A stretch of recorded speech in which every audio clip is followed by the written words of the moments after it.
us with such an amazing recitation. We IMS stand here with a vision and a mission. The IMS strive with our mission to provide the best tarbiyah to the children, quality education for each and every individual, providing moral values plus virtues, and a vision to become successful and honest personalities in different fields. Here, IMS students are going to present our vision and mission with an anthem. May His mercy and blessings of Allah subhanahu wa ta'ala be upon you all. We, the gems of IMS, will make the world shine. With our goodness, everything define. We will raise as good humans, no matter what profession we choose. We may lose sometimes, but we will not let humanity lose. We, the gems of IMS, will make the world shine. We will look like stars. We will shine like stars. We will spread the fragrance of love and peace. We will be inventors. We will make inventions and discoveries. We, the gems of IMS, will make the world shine. We will lighten up the world with our dazzling pure soul. With utter honesty, we will achieve our goals. We will fulfill the founder's vision and raise his head high. With knowledge and values, we will touch the sky. We, the gems of IMS, will make the world shine. We, through our hard work, will become pride of our institution. May Almighty help us to be successful in this mission. We, the gems of IMS, will make the world shine. With our goodness, everything defined. Jazakallah. लबों पे उसके बद्दुआ नहीं होती, लबों पे उसके बद्दुआ नहीं होती, वो माँ है जो कभी खफा नहीं होती. Now, let us call Sister Iman Raza of Standard 8, who is going to present her views on the significant topic,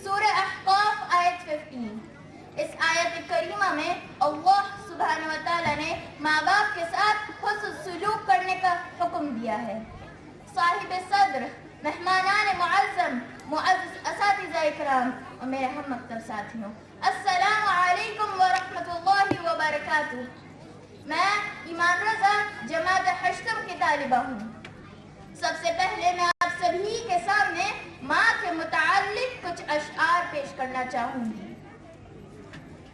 माँ से बढ़कर कोई नाम क्या होगा, माँ से बढ़कर कोई नाम क्या होगा, इस नाम का हमसे इहतराम क्या होगा. जिसके पैरों के नीचे जन्नत है, जिसके पैरों के नीचे जन्नत है, उसके सर का मुकाम क्या होगा. मैं अपनी सारी जिंदगी माँ के नाम करती हूँ, मैं अपनी सारी जिंदगी माँ के नाम करती हूँ, मैं खुद को माँ का गुलाम करती हूँ. अल्लाह ताला ने माँ की एहसान मंदी का जिक्र अपनी एहसान पजीरी के साथ किया है. वालिदा के बुलंद मकाम का बखूबी पता इस हदीस से चलता है. सय्यदना अबू हुरैरा रज़ियल्लाहु अन्हु से रिवायत है कि एक बार एक शख्स ने नबी करीम सल्लल्लाहु अलैहि वसल्लम से दरियाफ्त किया, मेरे हुस्न सुलूक का सबसे ज्यादा हकदार कौन है. इरशाद फरमाया, तुम्हारी माँ. दरियाफ्त किया, फिर कौन? फरमाया, फिर तुम्हारी माँ। उसने दरियाफ्त किया, फिर कौन? आपने फरमाया, फिर तुम्हारी माँ। उसने दरियाफ्त किया, फिर कौन? आपने फरमाया, तुम्हारा बाप। इससे साबित होता है कि हुस्न सुलूक और अहसानमंदी में माँ बाप के मुकाबले 3 गुना ज्यादा हकदार है। माँ एक ऐसा साया है जो किसी अचानक तपते सहरा को मयस्सर आ जाती है।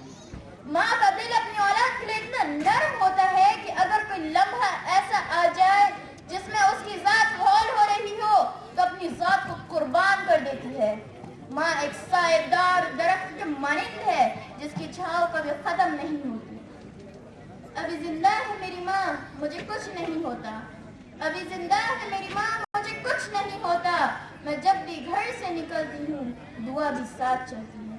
वो मेरा हर वक्त ख्याल करती है, वो मेरा हर वक्त ख्याल करती है। खुद नहीं खाती, मुझे खिलाती है। वो अपनी खुशियों को मेरे लिए कुर्बान करती है। उसकी औलाद उसका गुरूर होता है। अगर औलाद नेक हो तो माँ की आंखें ठंडी हो जाती हैं। उसकी पूरी जिंदगी की मेहनत का फल उसे मिल जाता है। वो मेरी बदसलूकी पे भी मुझे दुआ देती है। वो मेरी बदसलूकी पे भी मुझे दुआ देती है। आगोश में लेके सब गम भुला देती है।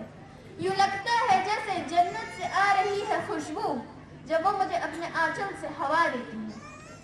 आखिर में मैं अपनी तकरीर को उस दुआ से खत्म करना चाहूंगी जिस दुआ को अल्लाह सुब्हानहू व तआला ने माँ बाप के ताल्लुक से कुरान में जिक्र किया है। रब्बिरहम्हुमा कमा रब्बयानी सगीरा, सूरह बनी इसराइल आयत 24। ए मेरे रब, उन दोनों पर रहम फरमा जैसे कि उन्होंने मुझे बचपन में पाला। जज़ाकुमुल्लाहु खैरा व अहसनल जज़ा। Thank you so much, sister, for presenting such a beautiful matter. Really, a mother's she who can take the place of all others, but whose place no one else can take. Our little lambs of great KZ are going to sing a beautiful Arabic nashid.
Positive mindset brings positive things.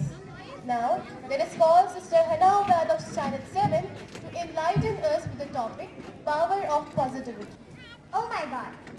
What if I mess up everything? What if I fail and never be promoted? What if people laugh at me? Embarrassment, nervousness, depression, and the results are failure. These thoughts strike in our minds a lot of times, isn't it? But have you ever wondered why do we think of it without any advantage? Imagine you thinking in that way. Ladies and gentlemen, galaxies of intellectuals, inspiring personalities, respected chief guests, manager, and our dear parents. Assalamu alaikum wa rahmatullahi wa barakatuh. I, Hana Obad of Standard 7A, today stand before you all to deliver a few words over the power of positivity. Today, I'll be talking about something which will change us, something which will change our personalities, something which will change our bad thoughts, something which will change the tiny atom to inside of you. Yes, the positivity. The reason behind our failure is our negativity. If you want to start feeling happy, it starts with you wanting to feel it. Start making your own inner happiness in the view of the fact unhappiness is usually the byproduct of you thinking sad thoughts. Positiveness is the easiest key to success. Islam says, "Oh, you who believe, abstain. Stay away from bad suspicions or negative assumptions." When we assume something negative, like a girl passing by, and we say, "You know what? This girl is offering salah without wudu." For what? We didn't even saw her doing that. We didn't even observe her. And we assume negative. And this perhaps shows that you must be doing that. So, even though when someone speaks really clean, they have a little cloud on their head that pops up, and their thoughts are all within that cloud. Hence, Allah subhanahu wa ta'ala is commanding us to not have a negative suspicions. You rather have a positive suspicions. You know what? Doctors and psychologists agree that worrying and thinking in a negative manner will only shorten your life. In addition to it, it does damage your mindset. To get positive, coming to it, how can we be positive? Yes, we like to sit and dwell.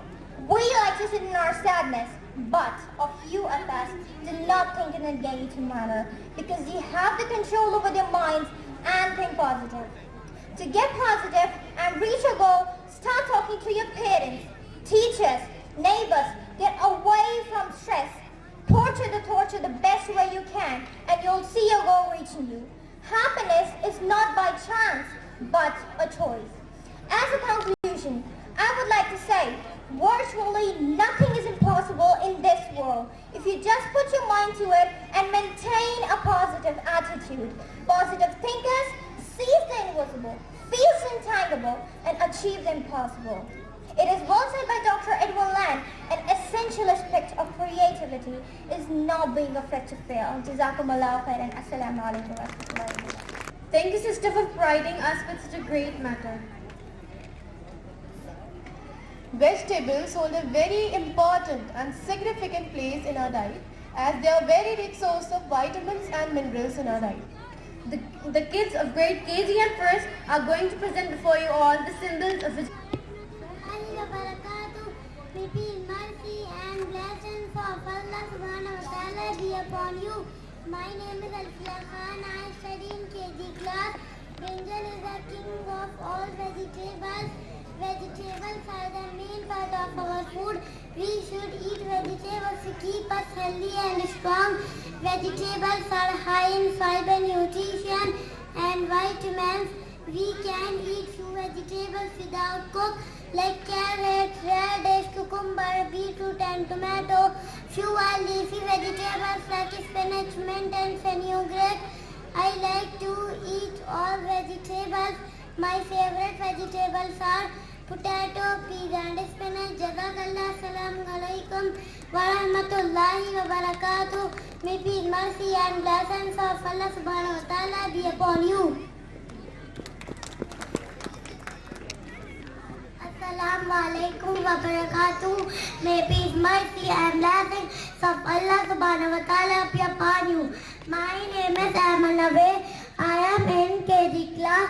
I am a potato and I be called batata. I am in round in color and round in shape. I grow under the ground. I am very beneficial for your health. Jazakallah. Assalamu alaikum wa rahmatullahi wa barakatuh.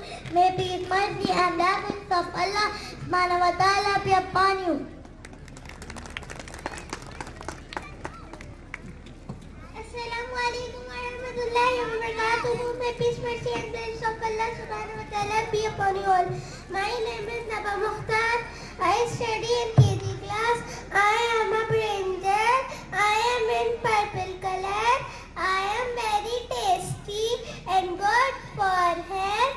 I am very rich source of nutrition and carbohydrates. I am a king of vegetables. Jazakallah. Assalamu alaikum wa rahmatullahi wa barakatuh. May peace, mercy and blessings of Allah subhanahu wa ta'ala be upon you all. Assalamu alaikum wa rahmatullahi wa barakatuh. May peace and blessing of Allah subhanahu wa ta'ala be upon you. My name is Habiba Salima. I am in nursery class. I am a Adam green in color. I am a long and thin. I am spicy. Jazakallah. Assalamu alaikum wa rahmatullahi wa barakatuh. May peace and blessing of subhanahu wa ta'ala be upon you. Assalamualaikum warahmatullahi wabarakatuh. May peace, mercy and blessing of Allah subhanahu wa ta'ala be upon you. My name is Ali Ibrahim Naeem from nursery class. I am a lemon. My color is yellow. I am very tall. I am rich in vitamin C. I am fight against the Jazakallah. Assalamualaikum warahmatullahi wabarakatuh. May peace, mercy and blessing of Allah subhanahu wa ta'ala be upon you.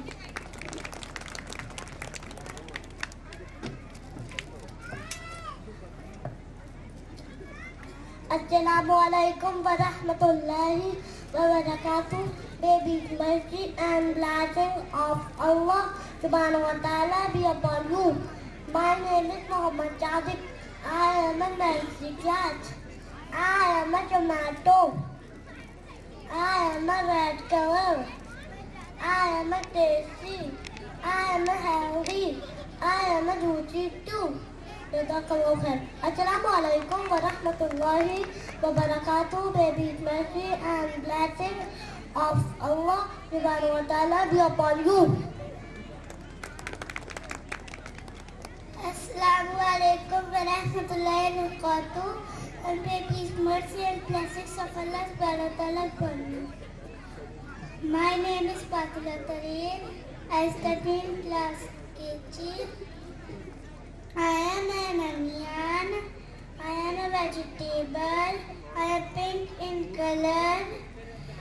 I make people cry. I am very healthy.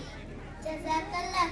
Assalamu alaikum wa rahmatullahi wa barakatuh. And may peace, mercy and blessings of Allah.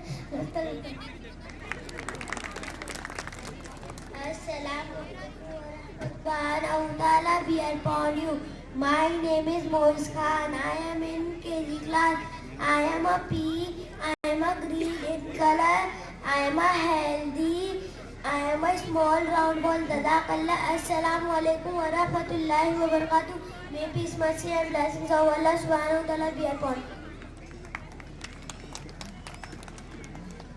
Assalamu alaikum wa rahmatullahi wa barakatuh. May peace, mercy and blessings of Allah subhanahu wa ta'ala be upon you. My name is Muhammad bin Tariq. I am in nursery class. I am in nursery class. I am a brinjal. I am a healthy vegetable.